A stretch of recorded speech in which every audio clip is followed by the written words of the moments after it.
Hello everyone and welcome back to my channel 5 Hats. As you know that I am narrating the great book The 40 Rules of Love, and I hope you are enjoying it very well. Today I am going to start the part 5 of it, which is called as Shams.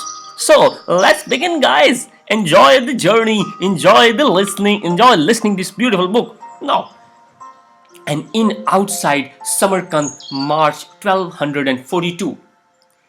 Beeswax candles flickered in front of my eyes above the cracked wooden table. The vision that took hold of me this evening was a most lucid one. There was a big house uh, with a courtyard full of yellow roses in bloom, and in the middle of the courtyard, a well with the coolest water in the world. It was a serene late autumn night with a full moon in the sky. A few nocturnal animals hooted and howled in the background. In a little while, a middle aged man with a kind face, broad shoulders, and deep set hazel eyes walked out of the house. Looking for me, his expression was vexed and his eyes were immensely sad. Shams, Shams, where are you? He shouted left and right. The wind blew hard and the moon hid behind a cloud as if it did not want to witness what was about to happen. The owls stopped hooting, the bats stopped flapping their wings, and even the fire in the hearth inside the house did not crackle. An absolute stillness descended upon the world. The man slowly approached the well, bent over, and looked down below. Shams, dearest, he whispered, are you there? I opened my mouth to answer, but no sound came out of my lips. The man leaned close and looked down into the well again. At first, he could not see anything other than the darkness of the water. But then, deep down, or at the bottom of the well, he caught sight of my hand floating aimlessly on the rippling water like a rickety raft after a heavy storm. Next, he recognized a pair of eyes, two shiny black stones staring up at the full moon now coming out from the behind thick dark clouds. My eyes were fixed on the moon as if waiting for an explanation from the skies for my murder. The man fell on his knees, crying and pounding his chest. They killed him. They killed my Shams, he yelled. Just then a shadow scurried out from behind a bush, and with fast, furtive moves it hopped over the garden wall like a wild cat. But the man did not notice the killer. Seized by a crushing pain, he screamed and screamed until his voice shattered like glass and flew all over into the night in tiny, prickly shards. Hey, you! Stop screaming like a maniac! Cut that awful noise, or I'm going to kick you out! I said, shut up! Do you hear me? Shut up! It was a male voice that shouted these words, booming menacingly closed. I pretended not to hear him, preferring to stay inside my vision for at least a bit longer. I wanted to learn more about my death. I also wanted to see the man with the saddest eyes. Who was he? How was he related to me? And why was he so desperately looking for me on an autumn night? But before I could sneak another look at my vision, someone from the other dimension grabbed me by the arm and shook me so hard I felt my teeth rattle in my mouth. It yanked me back into this world. Slowly, reluctantly, I opened my eyes and saw the person standing beside me. He was a tall, corpulent man with a hoary beard and thick mustache, curved and pointy at the tips. I recognized him as the innkeeper. Almost instantly, I noticed two things about him: that he was a man used to intimidating people with tough talk and sheer violence, and that right now he was furious. "What do you want?" I asked. "Why are you pulling my arm?" "Why? What do I want?" The innkeeper roared with a scowl. "I want you to stop screaming. For starter, that's what I want.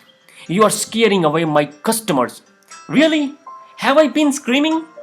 I muttered as I managed to pull myself free from his grip. "Yet, you were. You were screaming like a bear with a thorn stuck in his paw." "What happened to you? Did you doze off during dinner? You must have had a nightmare or something." I knew that this was the only plausible explanation, and if I went along with it, the innkeeper would be satisfied and leave me in peace. Still, I did not want to lie. "No bother. I have neither fallen asleep nor had a bad dream," I said. "Actually, I never have dreams." "How do you explain all that screaming then?" The innkeeper wanted to know. "I had a vision." "That's different." He gave me a bewildered look and sucked on the ends of his moustache for a while. Finally, he said, "You dervishes are as crazy as rats in a pantry, especially you wandering types. All day long you fast and pray and walk under the scorching sun. No wonder you start hallucinating. Your brain is fried." I smiled. He could be right.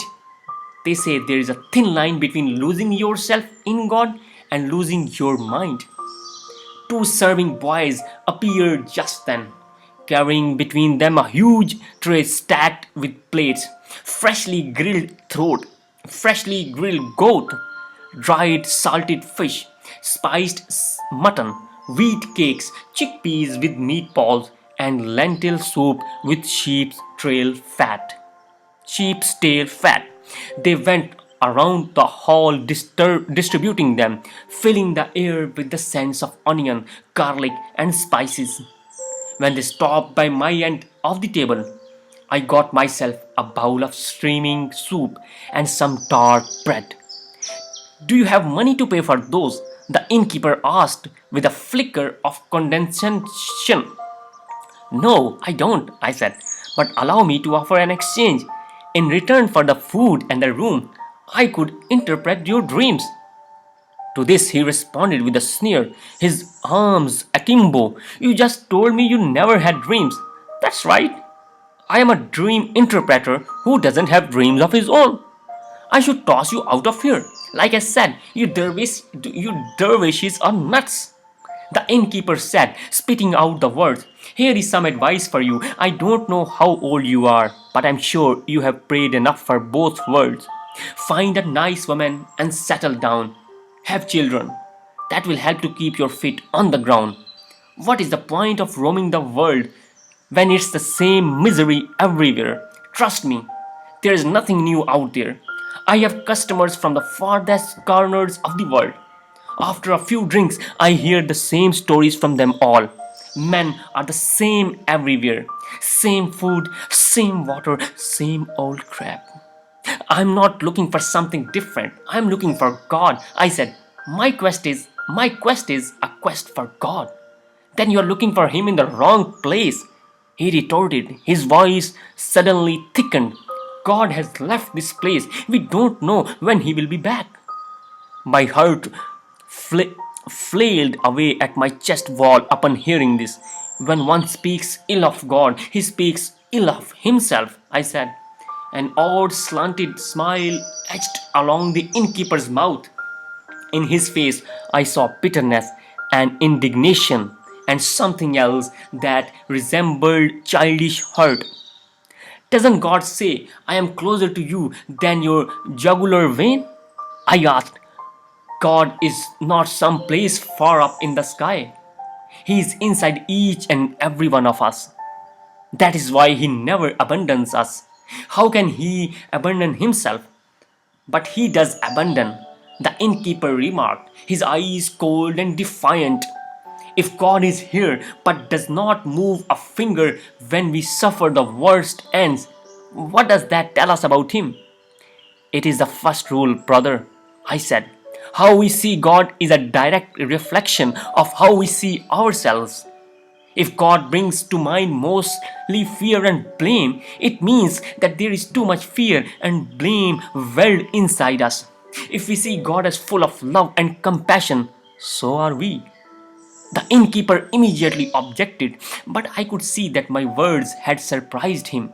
How is that any different than saying God is a product of our imagination? I don't get it. But my answer was interrupted by a ruckus that broke out at the back of the dining hall. When we turned in that direction, we saw two rough looking men yelling drunken gibberish. With unbridled insolence, they were bullying the other customers, snatching food off their bowls, drinking from their cups, and should anyone protest, mocking them like two naughty maktab boys. Somebody should take care of these troublemakers, don't you think? Hissed the innkeeper between clenched teeth. Now, watch me. In a flash, he reached the end of the hall, yanked one of the drunken customers from his seat, and punched him in the face. The man must not have been expecting this at all, for he collapsed on the floor like an empty sack. A barely audible sigh came out of his lips, but other than that, he made no noise. The other man proved stronger and he fiercely fought back, but it did not take the innkeeper long to knock him down, too. He kicked his unruly customers in the ribs and then stomped on his hand, grinding it under his heavy boots. We heard the crack of a finger breaking, or maybe more. Stop it! I exclaimed. You are going to kill him. Is that what you want? As a Sufi, I had sworn to protect life and do no harm. In this world of illusions, so many people were ready to fight without any reason, and so many others fought for a reason. But the Sufi was the one who wouldn't fight like a soft blank, who wouldn't fight even if he had a reason. There was no way I could resort to violence, but I could thrust myself like a soft blanket between the innkeeper and the customers to keep them apart. You stay out of this, Darvish, or I'll beat the hell out of you, too. The innkeeper shouted, but we both knew he wasn't going to do that. A minute later, when the serving boys lifted up the two customers, one of them had a broken finger and the other a broken nose, and there was blood all over. A fearful silence descended on the dining hall. Proud with the awe he had inspired, the innkeeper gave me a sidelong look. When he spoke again, it sounded as if he were addressing everyone around, his voice soaring high and wild like a marauder bird posting in the open sky. You see, Darvish, it wasn't always like this. Violence wasn't my element, but it is now. When God forgets about us down here, it falls it falls upon us common people to toughen up and restore justice. So next time you talk to him, you tell him that. Let him know that when he abandons his lambs, they won't meekly wait to be slaughtered. They will turn into wolves. I shrugged as I motioned toward the door. You are mistaken. Am I wrong in saying I was a lamb once and have turned into a wolf? No, you got that right. I can see that you have become a wolf indeed, but you are wrong in calling what you are doing justice. Wait, I haven't finished with you. The innkeeper shouted behind my back. You owe me in return for food and bed. You are going to interpret my dreams. I'll do something better, I suggested. I'll read your palm. I turned back and walked toward him, looking hard into his burning eyes. Instinctively, distrustfully, he flinched. Still, when I grabbed his right hand and turned his palm up, he did not push me away. I inspected the lines and found them deep, cracked, marking uneven paths. Bit by bit, the colors in his aura appeared to me a rusty brown and a blue so pale as to be almost grey. His spiritual energy was hollowed out and thinned around the edges as if it had no more strength to defend itself against the outside world. Deep inside, the man was no more alive than a wilting plant. To make up for the loss of his spiritual energy, he had doubled up his physical energy, which he used in excess. My heart beat faster, for I had started seeing something. At first dimly, as if behind a veil, then with increasing clarity, a scene appeared in front of my eyes. A young woman with chestnut hair, bare feet with black tattoos, and an embroidered red shawl draped over her shoulders. "You have lost a loved one," I said, and took his left palm in my hand. Her breasts swollen with milk and her belly so huge it looks as if it could rip apart. She is stuck in a hut on fire. There are warriors around the house riding horses with silver gilded saddles. The thick smell of burning hay and human flesh. Mongol riders, their noses flat and wide, necks thick and short, and hearts as hard as rocks. The mighty arms of Genghis Khan. "You have lost two loved ones," I corrected myself. "Your wife was pregnant with your first child." His eyebrows clamped down, his eyes fixed on his leather boots, and his lips tightly pursed. The innkeeper's face creased into an unreadable map.